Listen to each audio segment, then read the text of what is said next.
semana que ya culmina y que comenzamos otra semana. Queremos pedirte que nos ayudes a que la rutina no sea un obstáculo para que nos enfriemos, aunque estamos en invierno, sino que nuestra alma se mantenga en el calor de tu presencia, buscando tu rostro siempre, Señor, con hambre, con sed, Señor, de ti, de conocerte, que no caigamos en la rutina de venir a practicar las disciplinas espirituales simplemente por compromiso, sino que con amor, con esa curiosidad de niño, Señor, vengamos a tus pies, como lo hizo María, Señor, cuando fuiste a su casa, y que podamos recibir, Señor, de ese manjar que sale de tus labios, que es tu palabra, Señor, que es una vida eterna, Señor, que nos fortalece, que nos levanta, que nos conecta con el cielo, Señor. Gracias, Padre. Amén. Vamos a Juan 33, el Evangelio de Juan. Hoy todo el mundo anda hablando que si de las profecías bíblicas, que si de las guerras que hay por allá en el mundo, el otro que es pendiente de que vienen mejores días para todos, el otro hablando de prosperidad. Y si bien es cierto que podemos hablar de estas cosas, pero yo a veces me siento que soy como que voy contra la corriente, porque no sigo como que casi siempre en la misma línea que siguen la mayoría de los predicadores. Juan 16, Evangelio de Juan. Este mensaje se titula La inesperada bendición del sufrimiento. Madre mía, qué título. La inesperada bendición del sufrimiento. Porque lamentablemente hoy día son más populares otro tipo de temas. Y este tipo de mensajes solamente muchas veces los pastores lo tocan porque sucede algo dentro de sus congregaciones. Por ejemplo, la muerte de un miembro, como ha pasado recientemente, que anoche estuvimos mirando un culto que giró en torno a la muerte de un miembro de una iglesia. Pero de resto no es un tema recurrente en los altares. ¿Por qué? Porque no es un tema atractivo, no es un tema que genera que la gente dé plata. La gente, muchos ministros prefieren emocionar, vender, darle a la gente lo que necesita, lo que quiere oír, pero no lo que necesita escuchar. Y yo no estoy, y usted sabe, para los que me han conocido y los que llevan tiempo siguiéndome, que yo no tengo nada en contra de la bendición material, porque yo sé que Dios bendice materialmente. Yo estoy claro en eso. Pero el enfoque de Dios no es eso, porque Dios ha dejado muy en claro, y mi Señor Jesucristo lo ha dicho, ha dejado más claro en los evangelios, que las cosas materiales, la estancia aquí en este plano es secundario, es como lo dice Reina Valera, son añadiduras. Y este tema en particular, como yo lo acabo de decir, solamente lo mencionan cuando ocurre algo. De resto pareciera que como que es inexistente. Pero es una realidad. Por eso quise comenzar con este versículo, porque leo la nueva Biblia Viva, la NBB, y dice: mi Señor, yo les he dicho estas cosas para que en mí encuentren paz. Y dice: en este mundo van a sufrir. Cristo no vendió falsas esperanzas. Cristo no vendió un bote de humo. Cristo no vino a decir: no, véngase para este lado del charco, que aquí todo es color de rosa. Si usted escucha eso de algún supuesto predicador, si es de un video de YouTube, pause y quítelo, porque está predicando algo que no es. Porque hasta mi mismo Señor Jesús, mi Salvador, fue muy claro y muy enfático: en el mundo vamos a sufrir. Y por eso que este tipo de mensajes no es tan recurrente en las redes sociales. Pero hasta nuestro Señor fue muy honesto, fue muy directo y muy claro. Eso no quita la fe, eso no quita la esperanza, eso no quita la bendición de Dios, eso no quita la gracia del Señor.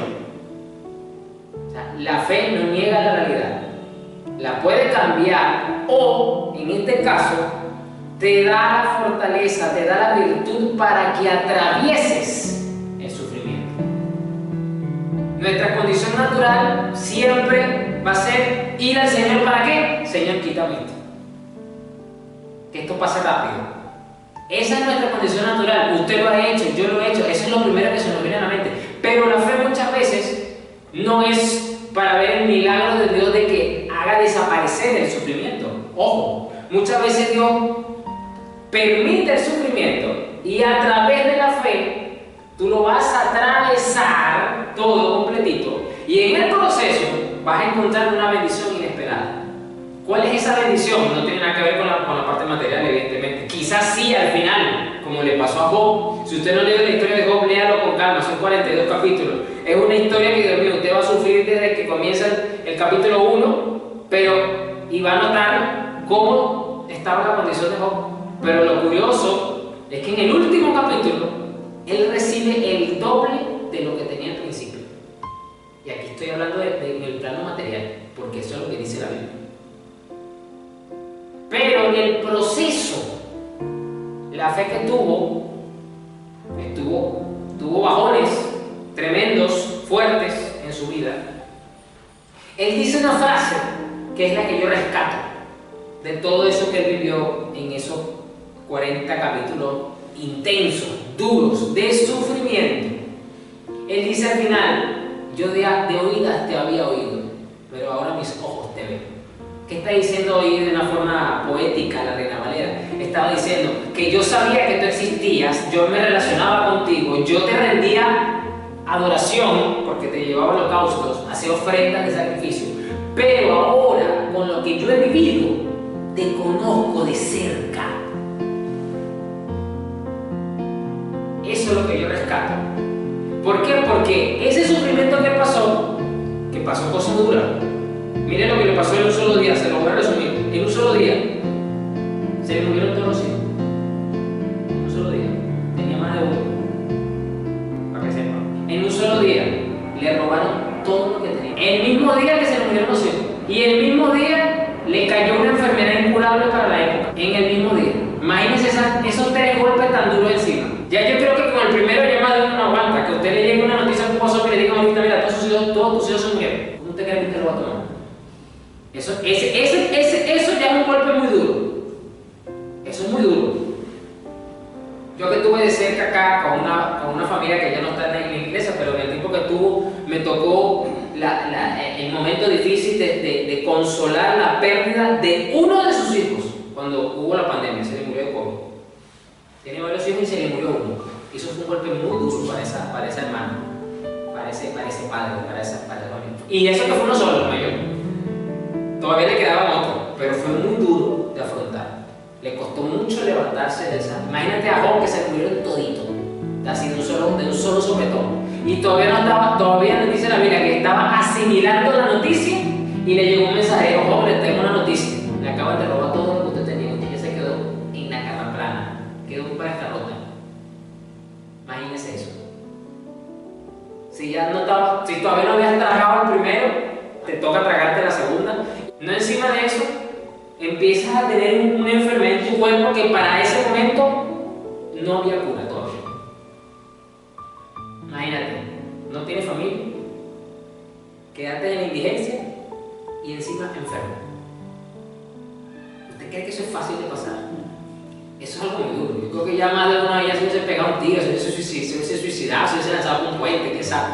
Es un cuadro complicado. A él le tocó afrontar eso.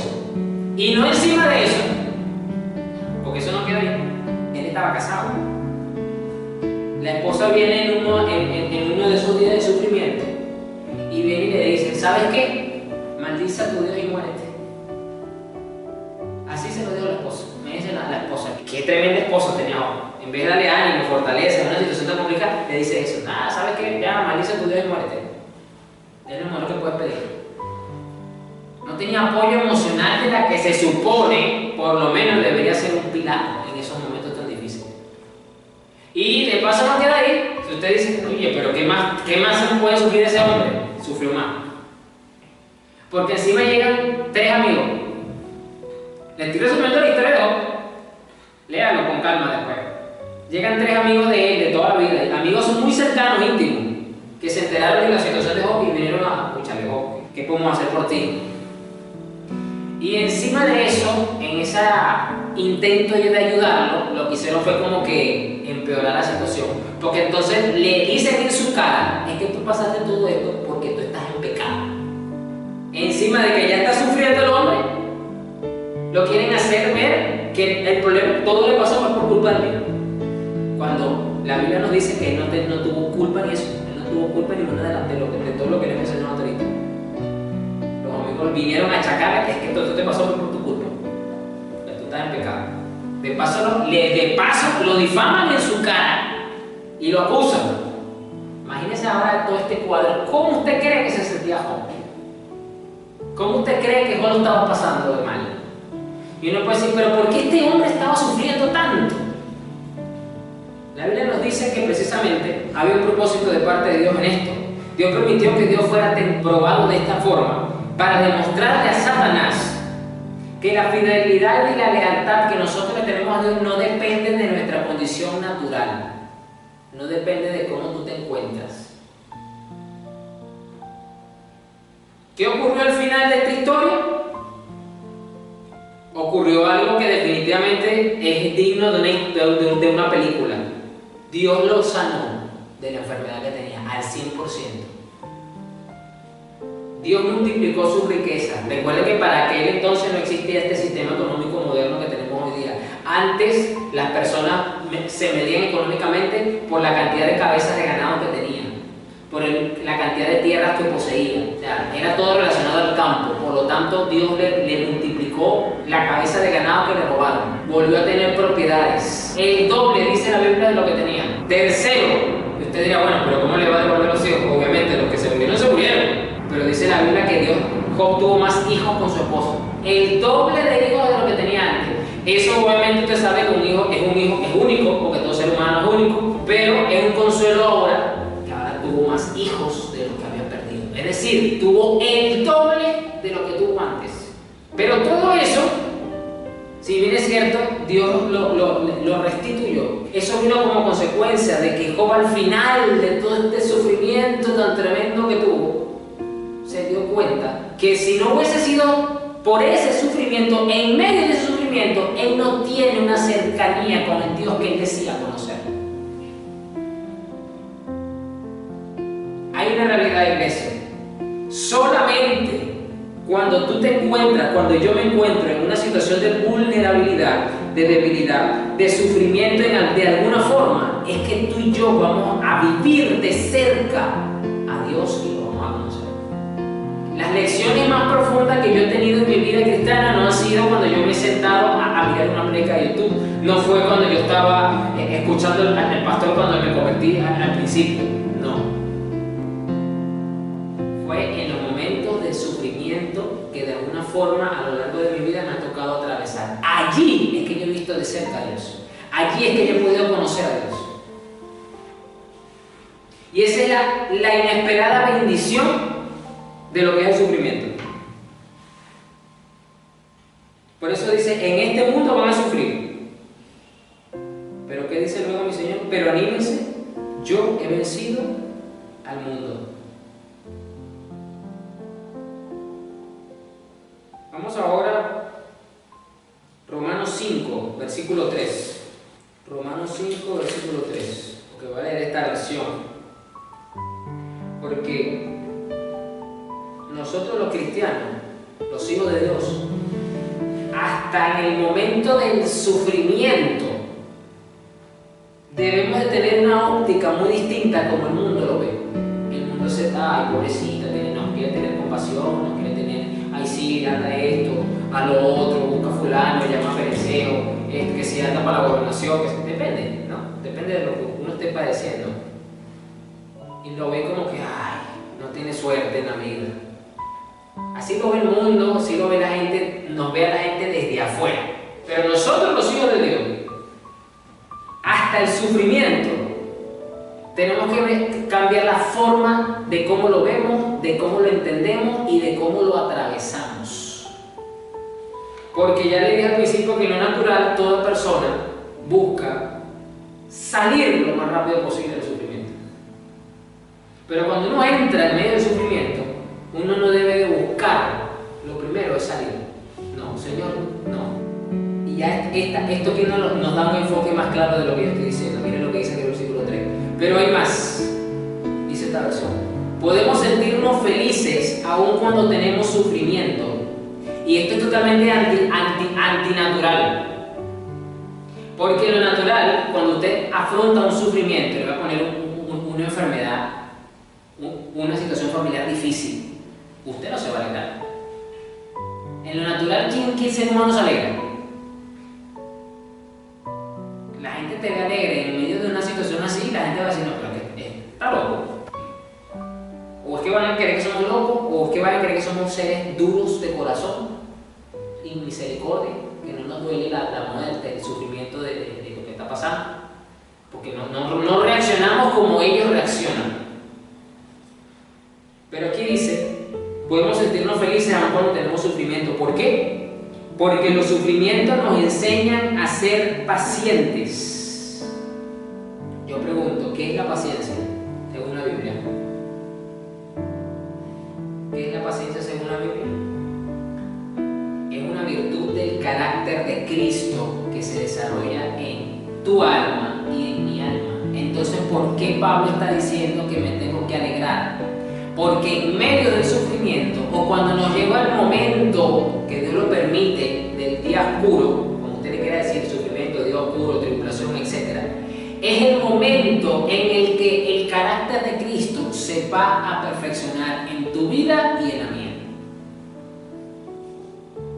Ya yo te lo he dicho varias veces y lo vuelvo a decir. Tú y yo no crecemos, no maduramos a la imagen de Cristo como madura. Nuestro carácter no madura igual que el cuerpo físico que tú y yo tenemos. Usted alimenta el cuerpo físico, usted lo acuesta a dormir en la noche y usted se levanta. Usted no sintió cuando se le tiró un brazo, usted no sintió cuando se le desarrolló su cuerpo, usted no sintió cuando la voz le cambió, sino pasaron el tiempo, pasaron los meses, pasaron los años. Oye, ya yo crecí, vale, mira cómo se me quedó el cuerpo. Y usted puede ver las fotos, mira, así era yo antes. Aquí nadie sintió que el cuerpo creció, solamente nos dimos cuenta que creció, hasta ahí. Pues resulta que nuestro carácter es forjado muchas veces durante el tiempo de sufrimiento. Es donde con fuego es moldeado la imagen de Cristo. Por eso Pablo dice, es momento de gozar. ¿Cuántas veces usted y yo hemos orado, Señor, yo me quiero parecer a ti, yo te quiero conocer? Lo que pasa es que muchas veces no esperamos que parte de esa respuesta a ese deseo que tenemos en nuestro corazón es precisamente atravesar un tiempo de sufrimiento. Eso usted y yo no lo esperamos. Vamos a hacer esto. Usted nunca ha orado, Señor, méteme en la prueba, méteme en el horno de la aflicción. Usted nunca ha orado así. Yo sé primero, yo nunca he orado así. Y déjame decir una cosa, tampoco voy a orar así. Pero eso no quiere decir que no vaya a pasar. Ojo con eso. Eso no quiere decir que porque usted y yo no lo pidamos, no quiere decir que no va a llegar. Porque todos hemos atravesado, desde que somos cristianos, tiempos difíciles, tiempos oscuros, tiempos complicados, tiempos donde sufrimos de alguna forma. Eso igual va a venir. Porque los sufrimientos, ¿qué? Nos enseñan a ser pacientes. Versículo 4. Si tenemos paciencia, nuestro carácter se fortalece. Tú y yo tenemos que estar fortalecidos en la fe. Tú y yo tenemos que estar fortalecidos en el Evangelio. Tú y yo tenemos que estar fortalecidos porque estamos viviendo tiempos difíciles. Estamos viviendo la generación que prácticamente está a las puertas de la segunda venida de Cristo. Y son los tiempos más duros que, según la Biblia dice, a la iglesia le va a tocar afrontar. A la generación que represente a ese momento en la iglesia. Si usted se va antes con el Señor, bueno, mejor que usted. Ya sale de esta aflicción, de esta tierra que hay en este mundo. Pero si a usted le toca quedarse, solamente lo sabe el Señor. Usted va a tener el privilegio de verlo en su segunda venida. Usted tiene que estar con un carácter fuerte, sólido. ¿Y cómo usted cree que va a pasar eso? ¿Cómo usted cree que usted se va a formar en eso? Si tenemos paciencia, nuestro carácter se fortalece. Y con un carácter así, nuestra esperanza aumenta. Esa esperanza no nos va a fallar porque Dios nos dio el Espíritu Santo, quien ha derramado el amor de Dios en nosotros. Si usted fortalece su carácter, su esperanza aumenta, tu fe crece y te haces más uno, más sólido con el Señor. Por eso que esto es una enorme bendición. Y yo sé que esto es un tema que a muchos no les gusta escuchar, o por lo menos no lo han escuchado así. Vamos a a Primera de Pedro, ahora capítulo 1. Primera de Pedro, capítulo 1, versículo 6. Leo la Nueva Biblia Viva, NBB. Primera de Pedro 1, versículo 6. Esto es lo que a ustedes los llena de alegría, a pesar de tener que sufrir diversas pruebas por algún tiempo. Fíjense que dice diversas pruebas. ¿Por qué? Porque son muy variadas, porque son en todo, puede venir en cualquier sector o área de tu vida, puede durar X cantidad de tiempo.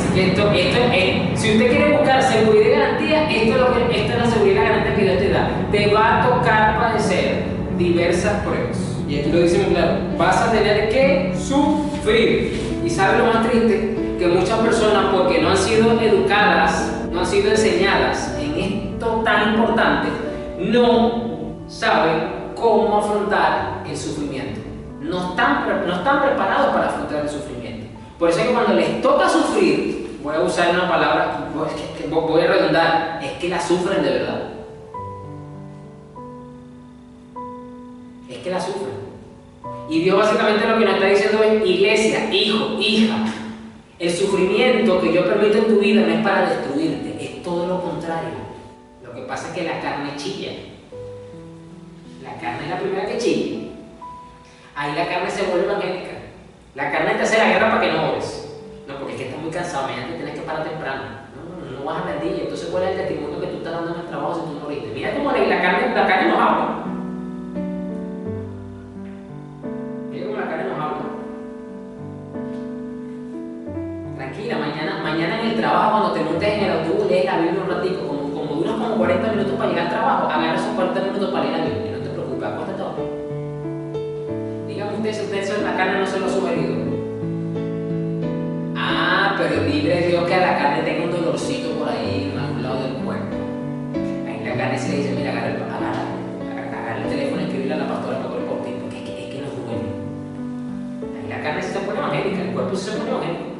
No, el domingo aquí no parece temprano porque tenemos que decirle al pastor que ore por nosotros. Ahí sí la carne sí colabora. Pero cuando no le duele nada, o cuando hay algo que le angustie, cuando no hay algo que le angustie, ella no colabora, es malcriada, es interesada, es egoísta. Así es la carne. Reconózcase usted mismo, esto que convive con usted. Porque así trabaja ella, así es ella. La fe de ustedes es como el oro, versículo 7, que tiene que probarse por medio ¿de qué? Del fuego. Aquí simbólicamente, alegóricamente está hablando de sufrimiento, está hablando de diferentes aflicciones. ¿Por qué? Porque la fe tiene que purificarse. Y si usted no lo sabe, el oro, que es aquí como se usa la fe, es un símbolo de la fe en la Biblia. ¿Cómo usted cree que se purifica el oro? Con el fuego. Está el oro amarillo, el oro rojo y el oro blanco. Es el mismo oro, pero ¿por qué tiene color diferente? Porque cada uno de ellos pasa más o pasa menos tiempo. Mientras más fuego lleva el oro, más purificado, más refinado se pone y por eso es más caro. Te va a una joyería y te dice, mire, yo quiero esta prenda en oro blanco, te van a dar un precio. Te quiero en oro rojo, te van a dar otro precio.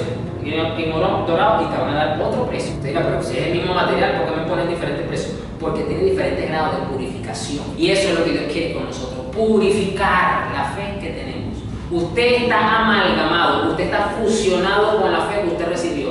Así que Dios, para purificar el oro, te tiene que meter con todo y oro en la candela del sufrimiento. No guste o no, esto es una realidad, es una verdad hermosísima, porque vemos a Dios en el asunto.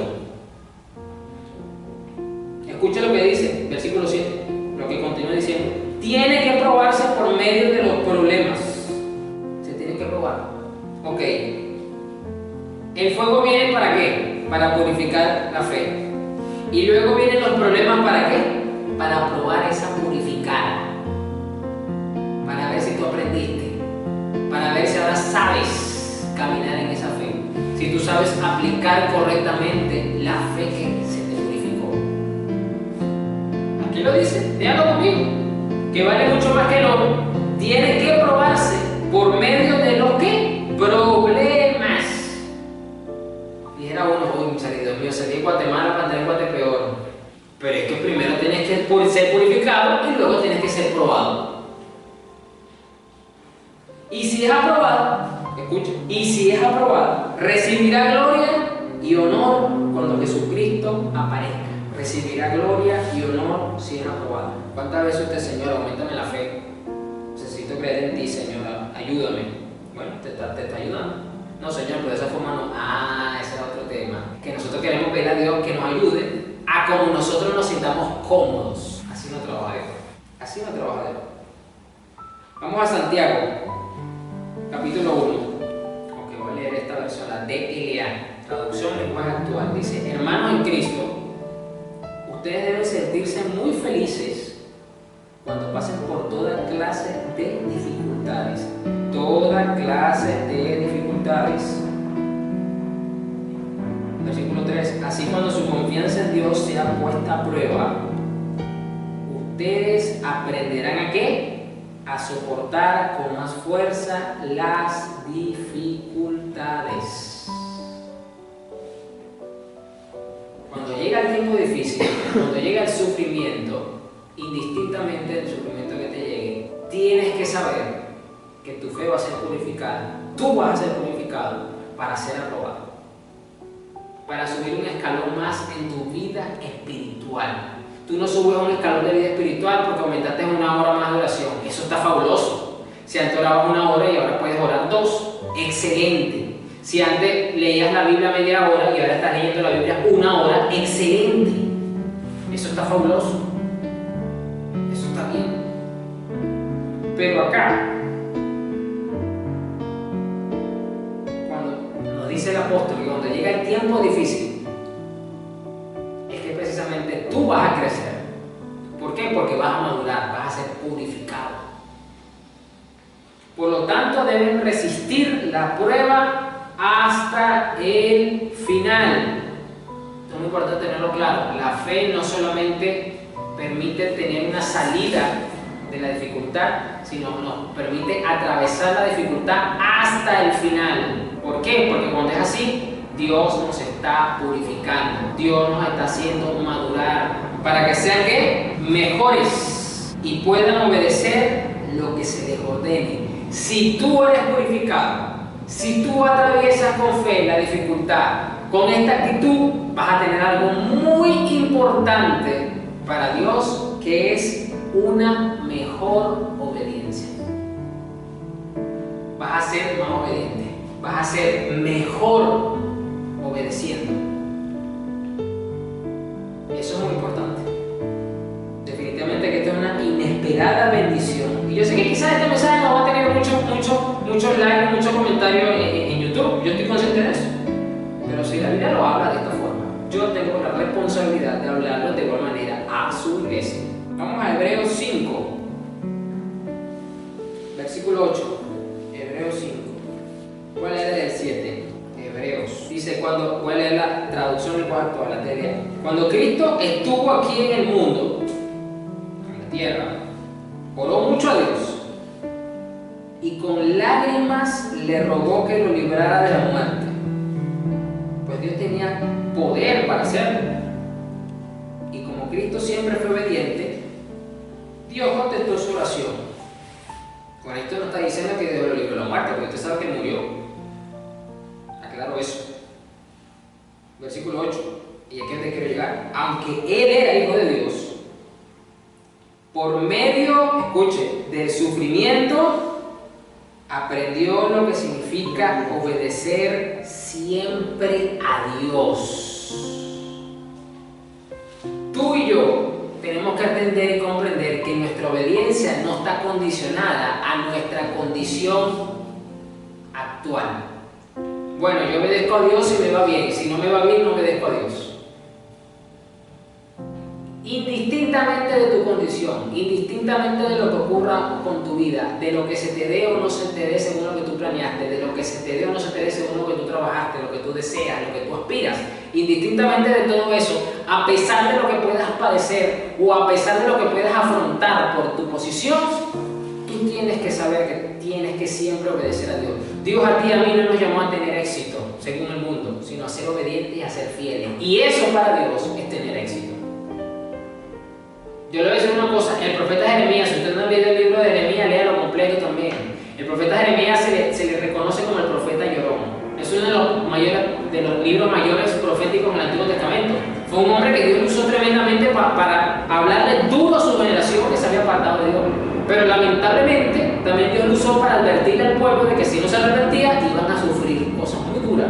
Y por esa advertencia, porque ya él temía que no le iban a hacer caso a él y por lo tanto no le iban a hacer caso a Dios, él iba a ver lo que Dios dijo que iba a pasar, lo iba a ver en el pueblo. Y así pasó.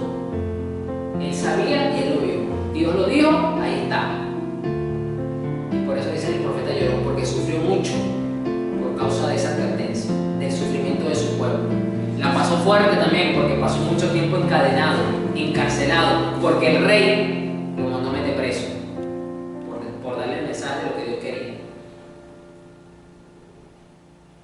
Pero para Dios eso es éxito, porque él fue obediente hasta el final.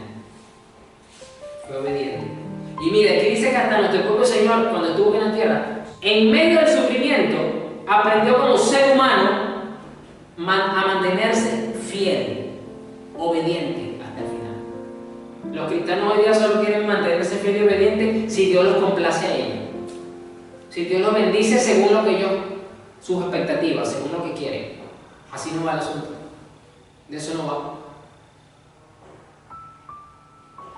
Lo vuelvo a leer. Aunque él era el Hijo de Dios, por medio del sufrimiento aprendió lo que significa obedecer siempre a Dios. Dios perfecciona tu obediencia a través del sufrimiento. Por eso tú no puedes ver el sufrimiento como un momento de maldición, como un momento de oprobio, como un momento de castigo divino, como un momento de que, no, porque es que me dijeron que yo no estoy orando, entonces que por eso estoy sufriendo esto. Eso es ignorancia total de que te digo eso. Ignorancia total.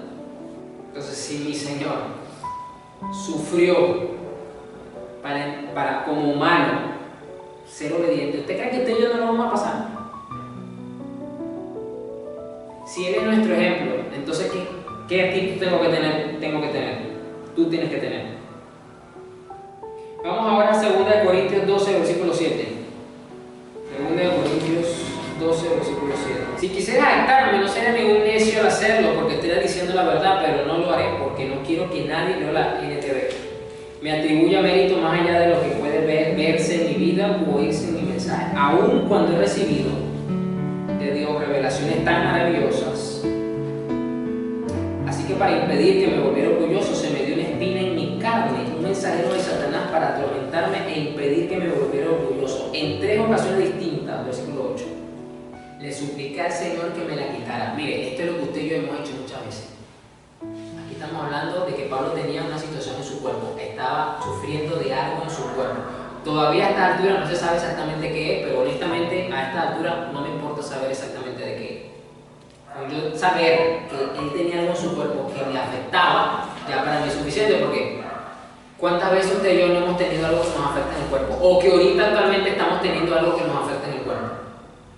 ¿Y cuántas veces no hemos orado como Pablo? Señor, quítame esto, dame la sanidad, restaura esta parte de mi cuerpo, que esto ya no me sea una molestia, porque no me deja dormir, no me deja trabajar, me mantengo amargado durante el día por el dolor, tengo que andar tomando pastillas, qué sé yo, todas las cosas que le hemos dicho al Señor para decirle que nos lo quite.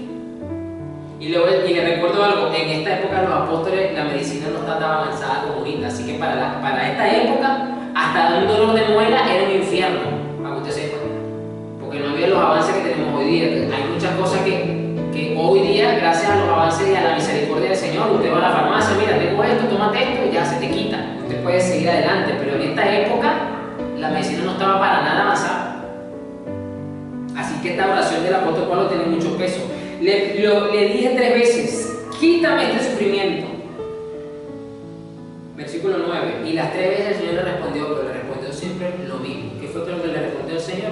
Mi gracia es todo lo que necesitas. Mi poder actúa mejor en la debilidad. Pablo entendió que el sufrimiento que estaba padeciendo en su cuerpo no era un problema, sino una bendición, que si bien es cierto su cuerpo lo sufría, esto le traía la dicha de poder ver el poder de Dios a través de él. Cuando tú y yo muchas veces estamos en debilidad, Dios se glorifica más. Dios se glorifica más. ¿Qué me dice a mí esto entonces? Que la fe muchas veces no me va a servir para quitarme el dolor que tengo, para recibir el milagro, no, para ir a su presencia y hacernos más dependientes de Dios, para mantenernos bajitos. Lo que pasa es que muchas veces nos ponemos a ver testimonios por YouTube de personas que han sufrido lo mismo que estamos sufriendo nosotros, o lo que usted ha sufrido, o una situación parecida, y nos llenamos de fe. Y decimos, bueno, Señor, pero si tú se lo quitaste a él y mira cómo él está testificando, ¿por qué no me lo puedes quitar a mí? ¿Por qué? Tú no haces acepción de personas. No haces acepción de personas. Pero te voy a decir una cosa, los corazones no son iguales. Y ahí es donde radica la gran diferencia. Ahí es donde radica la gran diferencia. De por qué Dios trata con una persona distinto a como trata con otra. Porque Dios le da la misma bendición a uno, se la da diferente a otro. Porque los corazones no son iguales. Ahí está. ¿Qué continúa diciendo el apóstol Pablo? Así que ahora me alegra jactarme de mis debilidades. ¿Para qué? Para que el poder de Cristo pueda actuar a través de mí. El apóstol Pablo tenía un orden tan claro. Él quería ser usado por Cristo.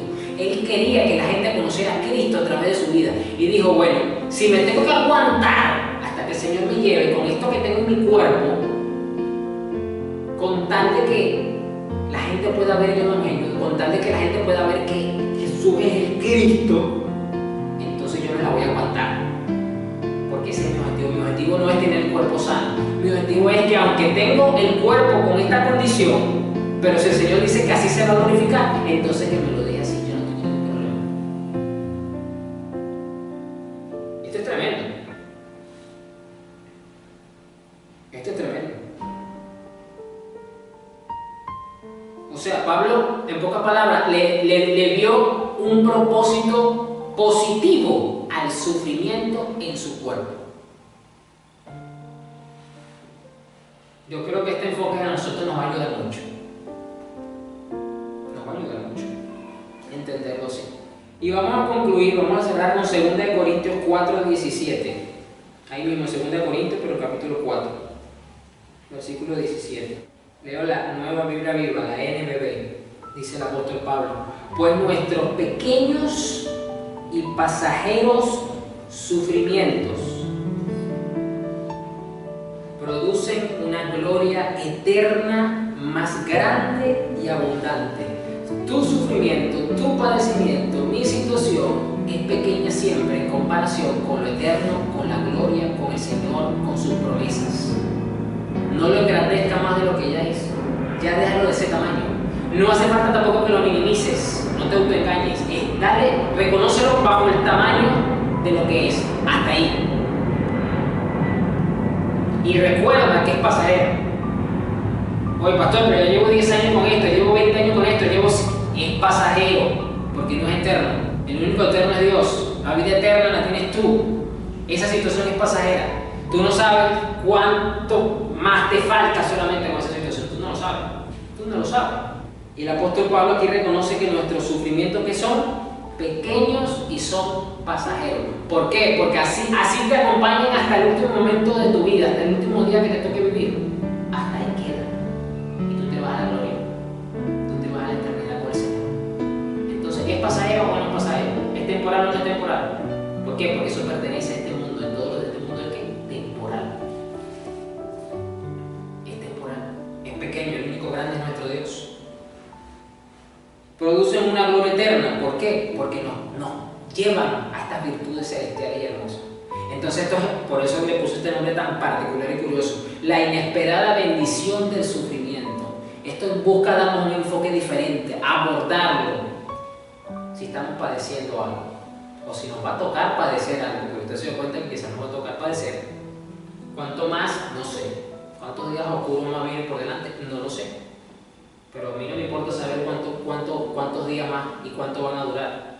A mí lo que me interesa es que esta verdad cale profundo en mi alma, porque esto me va a permitir atravesar cada uno de estos momentos de una forma totalmente distinta y como Dios quiere que yo lo atraviese, como Dios quiere que tú lo atravieses.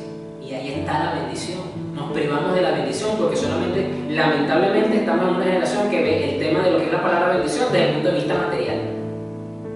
Nada más. Si estoy sufriendo, entonces no estoy en bendición. Oye, pero yo voy a vivir algo diferente. Yo voy a vivir otra cosa. Yo lo veo de otra manera. Y ese es el punto. Que nosotros como cristianos, como hijos de Dios, estamos llamados a asumir el punto de vista de Dios. Por eso nos estamos renovando con su palabra. Vamos a orar. Dios ha sido maravilloso y nos ha mostrado que Él tiene maneras y formas de bendecirnos de forma inesperada. Que no lo vemos muchas veces de esa manera, pero es una bendición. Es una bendición.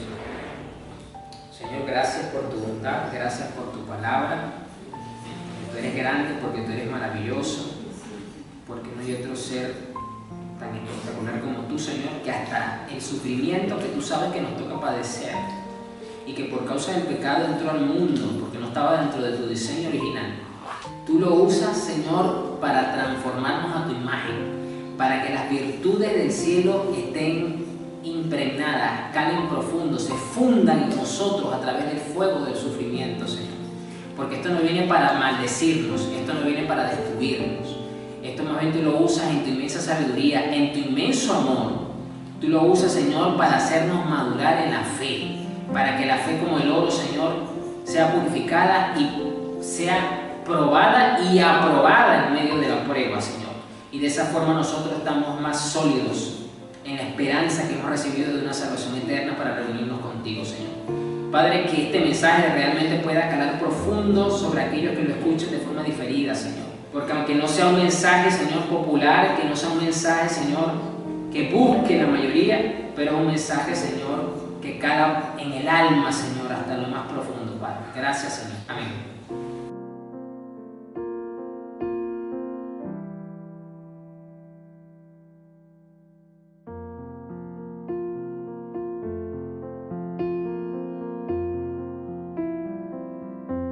Hay cosas que ningún maestro puede enseñar, ni en el colegio, ni en una pantalla.